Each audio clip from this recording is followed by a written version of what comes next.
As Dr. Kuba and I talked about what to discuss today, the topic of schedule and low productivity and cancellations was just on the top of both of our minds.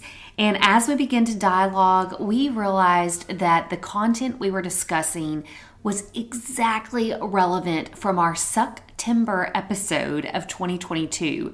So we're going to give that an encore performance today, and I cannot wait for you guys to hear this episode. But before I hit the play button on that, I do want to remind you that the subscription is live and it is packed full of content this month. It has got phone training for your team.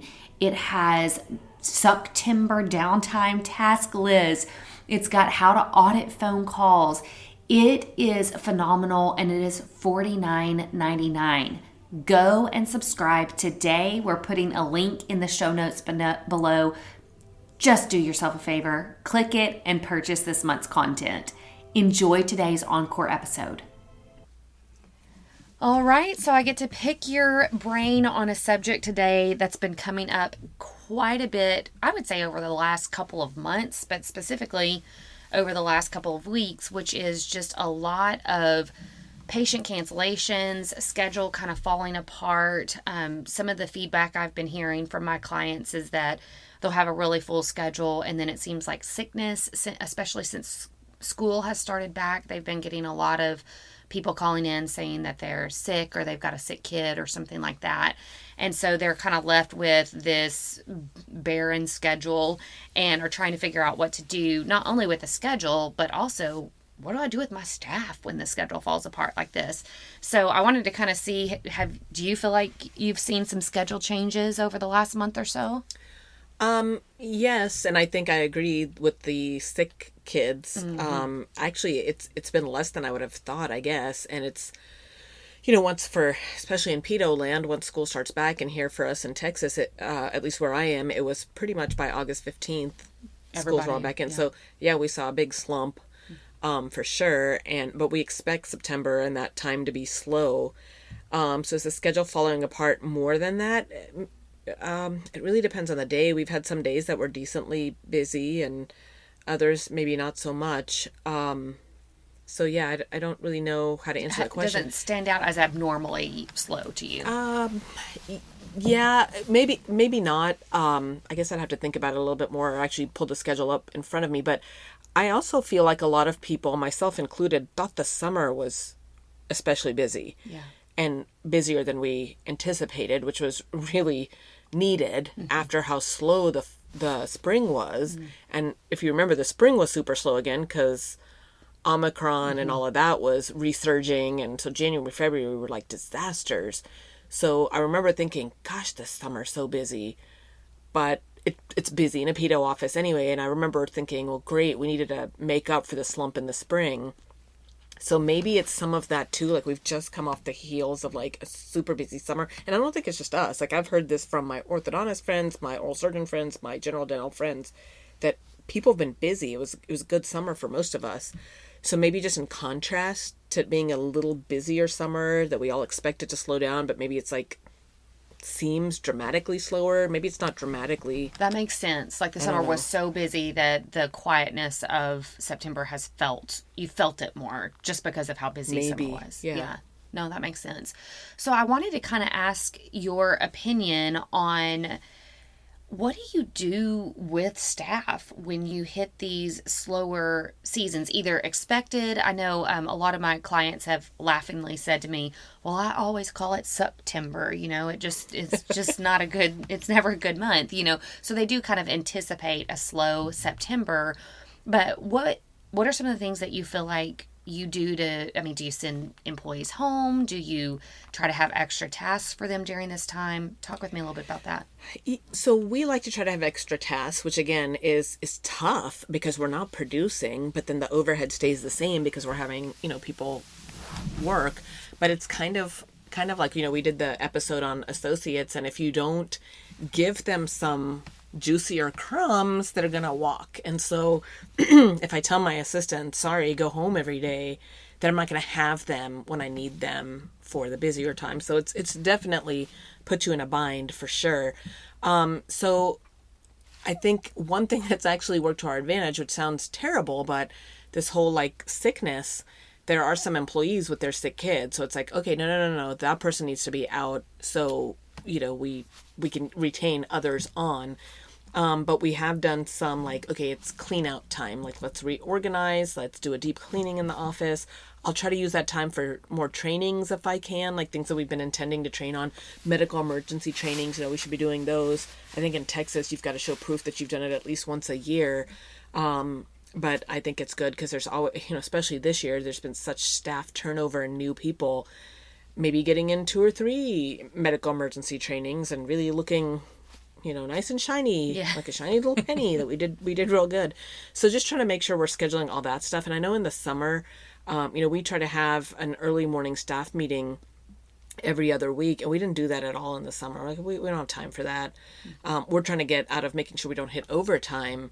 But now it's like, what, let's put that staff meeting back on the schedule and let's catch up on some of the things that weren't as pressing before.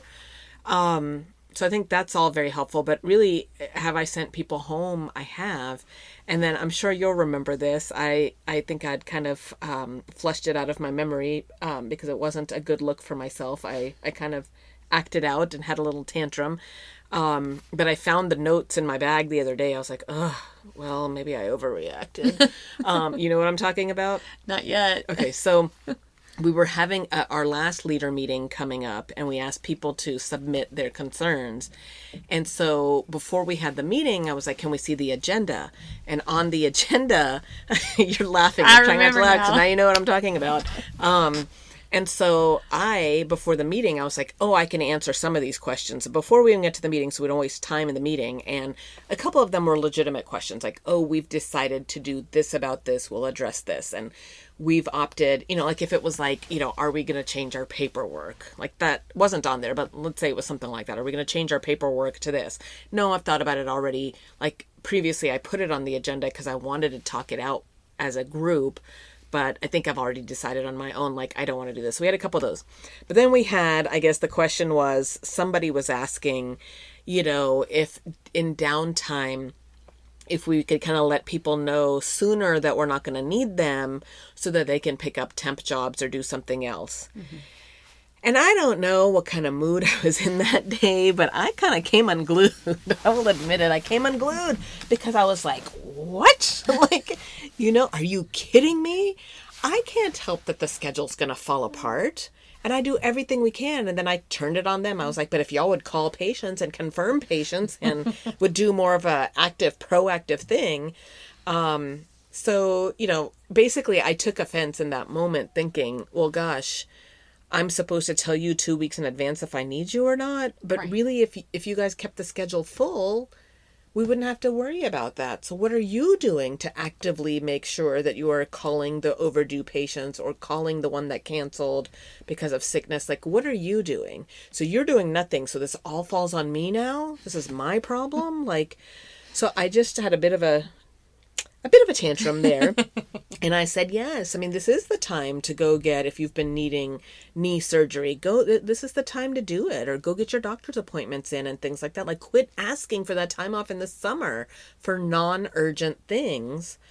So yes, go forth. Yeah. And then for everybody else, like, no, I cannot sit and think about this. Like, I need a little grace too. I think my comment was something like, every day I have to pivot because somebody needs to be off.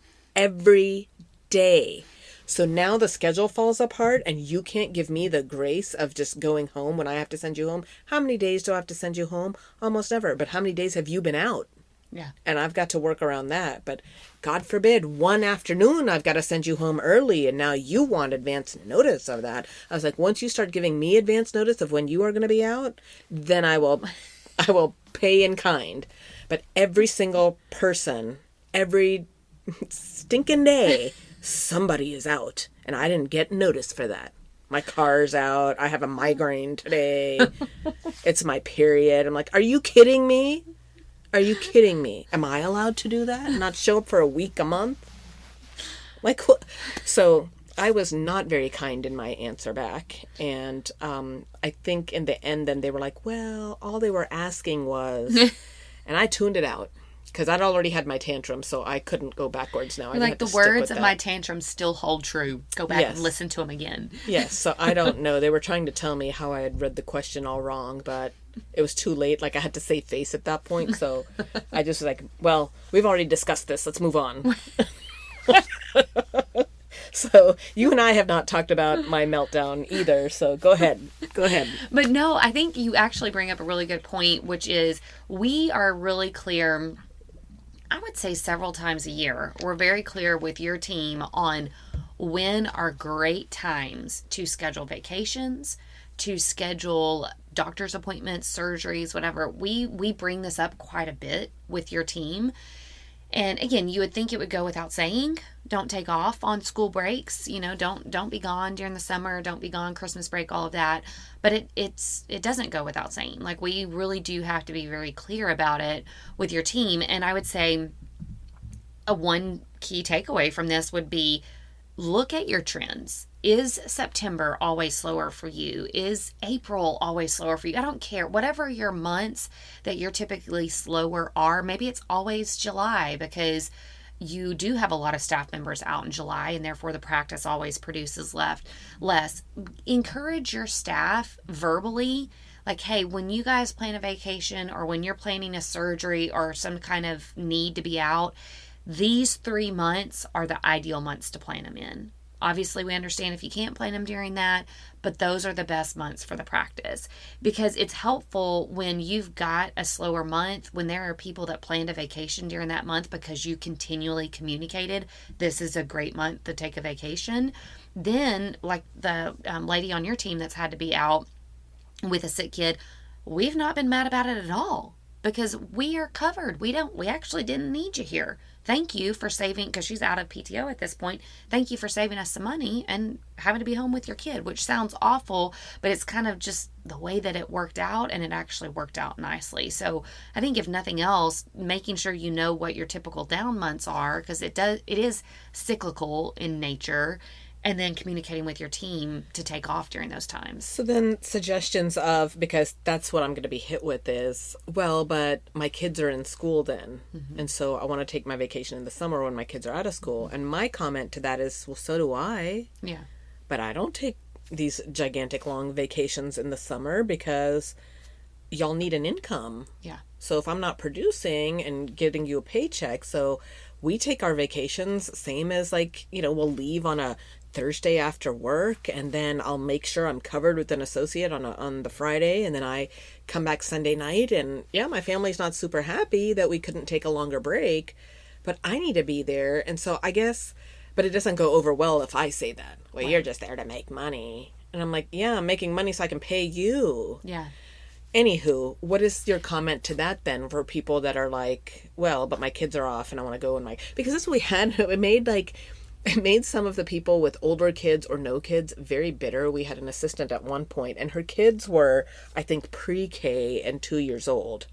And she wanted to take her break, her 3-week long vacation to go see the grandparents in June. And we were all like, oh, why can't you go in May? Well, because of school. Your kid's in pre-K. Are you kidding me right now? So it was very...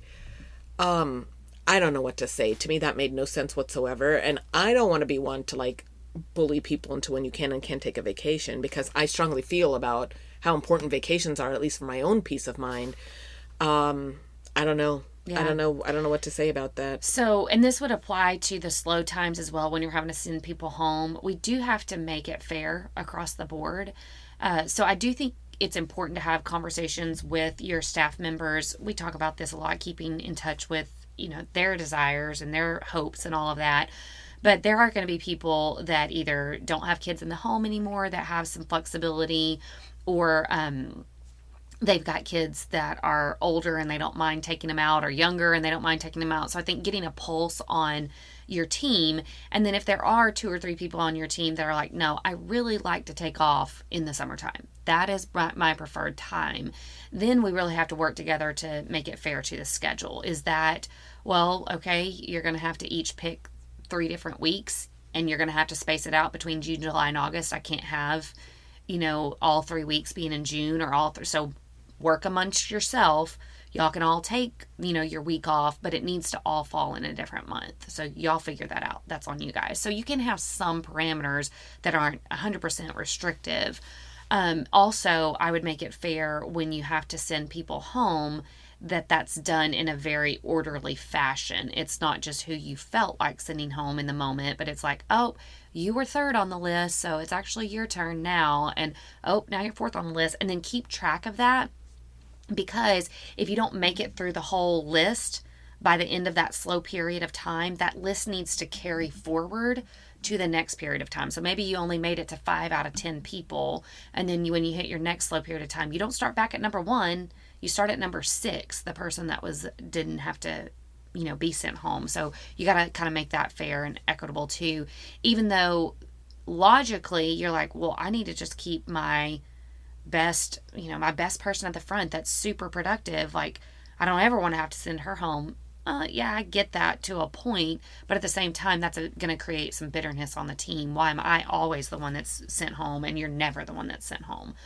So I think you got to keep it fair to a certain point. And you tell me if this is a bad idea. It's just what we've been doing. And if there is tension behind the scenes, I don't, I stick my head in the sand. I'm like, I'm not paying attention to any of that.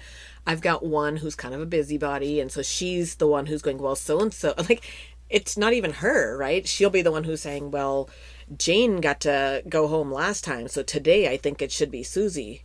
And I'm like, mind your business. What does it have to do with you? Nothing. So I'm like, well, I'm going to let Jane, Susie, and Amy talk about it. Let them decide amongst themselves. It's the front desk department, but I need one front desk gone. I need one RDA gone. Mm-hmm. That's what I need. You don't need to get involved in that. You just need to tell them they need to talk amongst themselves and figure it out. And maybe it's always Amy going home. And if the other two are going to be bitter about that, well, then they need to figure it out because they're the ones who had it. And a lot of times it's Susie and Jane are the ones who need hours anyway. Mm-hmm. And so it works out. So is that a bad idea? I don't think it's a bad idea if you have the right team. If you've got kind of a rotten person on the team or somebody that is going to more that dominant personality that's always going to get their way, then if you've got that person on the team, and I would say talking amongst themselves is not going to work because that dominant will just always win. But I think you've got a team that is just naturally a little bit more fair. They tend to think about each other as well as themselves. And so I think it would work really well on your team. And you said something that we didn't point out earlier. You can send home by department, right? So you're like, okay, today or tomorrow, the schedule fell apart last minute. We had so many cancellations. So I need one front person to stay home, one RDA. So that's from 2 different departments that were sent home. And I think that's an option on how to send multiple people home is from different departments. So no, I don't think that's a bad idea to let them talk it out unless you have a bully. Mm-hmm. Okay. Yeah. And I know last year we spent a lot of time talking about, and this wasn't my idea. I got this from a buddy of mine, but I think it worked well. And I'm now starting to build the schedule for next year. And we did peak time, and peak time in a pedo office is any day that's a school holiday. Not Labor Day, Memorial Day, but like, what's the one that's coming up? President's Day in February. Columbus Day, we've still got. We've got MLK. So in Texas, those are some that we have. And so if you're going to ask for that off and get granted that off, it will cost you a PTO day because I don't make them use PTO when they're out. And I know everybody has their own system for how they handle that. But for me, but if you're going to take off on one of the school holidays, the week of spring break, whatever. So, and then if you don't have enough PTO, then the holidays that you would have gotten paid, you're not getting holiday pay. Mm-hmm. So I want them to have some skin in the game with it for that very reason of the person who didn't want her kid to miss kindergarten. Well, the rest of us have, I don't want to say is more important, but maybe it kind of is. Or did you have to take 3 weeks? Right. Why couldn't you do the same where you fly out on after work and then come back on a Sunday night? Mm-hmm. Why did you have to drag that out to the following Tuesday? Well, it just really encourages them for those longer vacations, choose a non-peak time because we actually applied a penalty that when they take more than 2 days in a peak period of time, it costs them double PTO. And again, it's a pedo practice. Like, we live and breathe by those school holidays. And so we had a lot of conversation before we rolled out that PTO plan about how important it is to schedule, accordingly. Your practice has a lot of Mondays off. And so it is very feasible for them to leave Thursday after work and still have a nice long, weekend somewhere. But we did tell them that if they took more than 2 days, first of all, during a peak time, each of those days they would have to use PTO. If they'd already consumed their PTO, they lose their, whatever the next holiday is, they would not be paid for that. But if they took 3 days, for example, then that would actually cost them 1 and 2, the 2 regular PTO days, and then that third day would cost them 2 PTO days. So they're losing 4 PTO days to be out 3 days if they decide to take that time in the summer. And we hemmed and hawed over that. But I think one thing that I still am struggling to understand, I don't think I will ever understand it, but we had an employee that it was over Christmas break, something like that.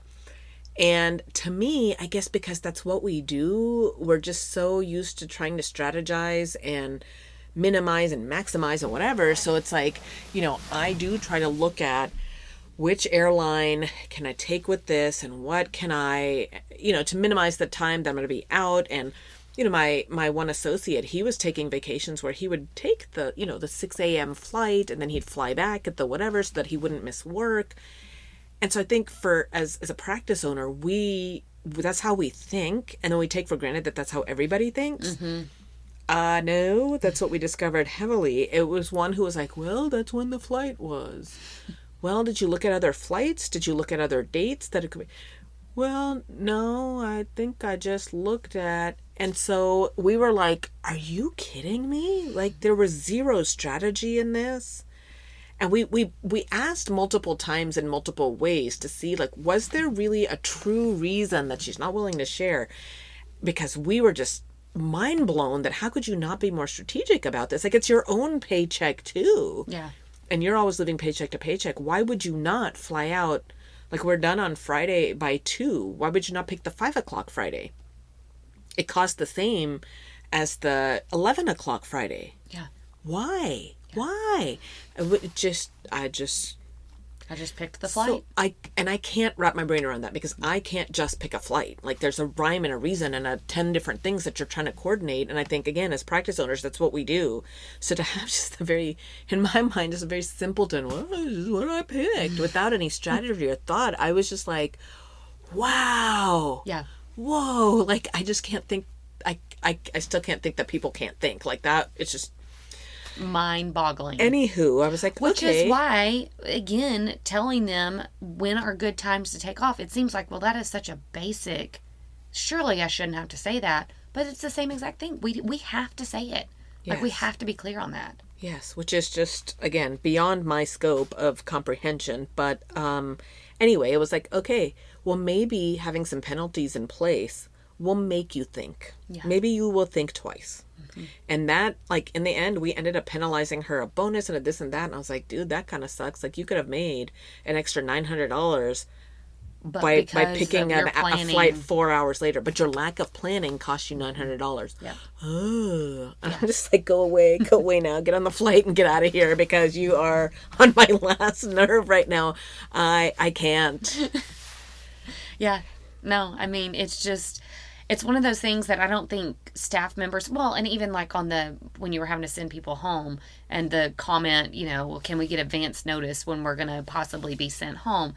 It seems so simple to a lot of team members. Like, oh, well, if we look ahead at next Tuesday and see that it looks like a slow schedule, can't you just tell me now that there may be somebody meant home, need to go home and I'm on the chopping block because it's my turn. Like, can't I just get some advance notice? And in our mind, we're thinking that's a week away. If we get on the phone, if we fill the schedule, if we call an unscheduled treatment, if we get out and market, like, there's a lot that can happen in a week. So no, we can't tell you now because then you're going to book yourself somewhere else temping, and then we're going to get to Tuesday and we're going to think, well, we needed her. We never not needed her. And so I think in their mind it's so simple, and it's really not. I would say sending people home is often a last minute, like day before type situation, sometimes even the day of. If we're churning through the morning and that afternoon just keeps falling apart, sometimes we are having to decide midday if there is somebody that needs to go home. And I would say, to your point, come up with good projects. Like, if you know you're going to have some downtime at various points throughout the year, have a good, like, downtime list. And I'm not talking about daily things that need to be done during downtime. I'm talking about things that we don't normally do. Spring cleaning type things, clean out the bathroom cabinet, work on the flower beds out in front. Which, though, this is where, again, I get bitter. And I've told them, too, because I'm just a mean person, that I will throw it back in their face, which is, I'm sure, not productive to anybody. But sometimes I can't help myself. But I'm like, no, all of you wanted this, like, ridiculous raise and a ridiculous hourly rate. Well, what's going to come with that is when it's slow, you will be sent home. Mm-hmm. It's one thing when you were making a normal pay rate and I could come up with projects. But now when you're asking for your ridiculous fees, which again, I'm still trying to get over that pre-COVID price range, and I'm still just really struggling with that. And I'm hoping some of y'all are too. I hope it's not just me sitting over here bitter about it. Everybody is. Okay, so that's the thing. It's like, okay. And I said it back then when we raised the rates. I was like, fine. But y'all know, especially to my hygiene team, especially to the hygienist, I was just like, do you know what you're asking for? Because you are asking for this higher amount. You will get sent home when it's slow. So I hope you are ready for that. Do not make me feel bad about that. But that doesn't make any sense to have you doing a project when you're making $85 an hour. Mm-hmm. Like, that's ridiculous. So no, that's not going to happen. And I would say, especially with your hygienist, being clear on that with them before, like if you're hiring a hygienist, or if you've got hygienists on your team and you're anticipating a slow, whatever month, September, we're in September, so let's say that, you need to communicate with them like, hey, this is my commitment to you. I'm going to make sure our team is doing everything in their power to fill your hygiene schedule. If it falls apart, I am going to ask you to take an extended lunch, or I may ask you to leave a little bit early. I want to communicate that to you now, that's not going to be, I'm going to try everything in my power to make sure that doesn't happen. But when and if it does happen, because you're a producer, and of course the pay that you make is because you're a producer, we're going to have you, Do you think that's dangerous, though? Like, they may not take the job then? I think it's better for them to not take the job than you to feel like you're handicapped to, paying them true. Every time. And I would say if your slow period is like, we've got 3 weeks out of the year that's slow, then is it worth having the conversation? Heck no. At that point, it's 3 weeks and you're talking about a few hours, just pay the hygienist and move on with it. But if you've got some cyclical patterns where you've got these slow periods of time, or you've got somebody on your team that's not super good at filling the schedule and this has always been a struggle for you, then I do think it's better to tell the hygienist than it is to battle with her every time it comes up again. Right. And I think that's what got me so frustrated, is that we do everything we can to make sure we're filling it, and that we're and to not send somebody home. It doesn't happen very often. Yeah. It's gosh, not very often at all. Mm-hmm. And so then to be put in a corner is how I felt about it. Was like, well, can we get advance notice? Exactly like you said. And I was like, I'm about to punch you in the face. Do not, thank goodness you typed that and sent it to me via email, because if I was facing one of you live, your face would have said it all. Who knows what would have happened? Yes. I mean, my answer was in caps. That's how mad I was. My entire paragraph answer was in caps. I was like, I find this question offensive. You didn't beat around the bush with it. No, I had a tantrum because I was like, are you kidding me right now? When do you guys give me the decency of giving me advance notice? Never. Are you but kidding don't you me? know life's not fair. Yeah. It's just all about give. I would also say too, though, on the sending employees home, I would much rather have that rotation of sending people home than to cut one person's hours. One of our great employees that you picked up, her hours had been cut and had stayed cut. And she was like, at some point, I just realized that I've got to I've got to get back to my regular hours. I don't think that's going to happen here. So I don't think that's a good strategy if you are intending to retain all of your employees. I wouldn't pick just one person on your team to cut their hours for an extended period of time, because they will eventually start looking, unless that person has indicated that they do want to cut some out or they'd like to work less. And then that may be a great situation for the two of you guys. But most of the time, if you cut somebody's hours and then keep them cut, they will move on at some point. So back to the original question, which was people's schedules falling apart. Do you have any advice for that? I mean, I think we've talked about the staffing side. I don't know that we gave y'all any solutions, but I think it's helpful just to know, like, what are other people doing with the staff? Yeah. You know, what are the options at that point? Of course, as much downtime things as you can that are productive for the practice is very important. Calling patients and all of that. Marketing, whatever, that side of things that needs to be done. But there are going to be times that we do just have to go, I need to send staff members home. And I think you just got to have a strategy for it. So what about from the patient side? Anything that you can think of? There's a lot that I can think of. I may want to do that one in a whole separate episode, because there's a ton that we can do, down to categorizing patients, certain types of confirmation protocols that tend to work and don't work. So I feel like we'd sit here for another hour talking about that. So I may have to pin it. Stay tuned. Stay tuned then. Right? Schedule falling apart, part 2. All right. Thanks for joining the conversation today. We hope that you are comforted in knowing that you are not alone, but we also hope that you're walking away with some really great tips and tricks to try in your practice. We value your feedback, so please take a few moments to rate and review the podcast. Finally, we want to make sure that we're covering the topics that matter to you. So track us down on Facebook, Instagram, and Twitter, and let us know what topics you want us to cover. As always, please know that we are rooting for you today as you manage your dental drama.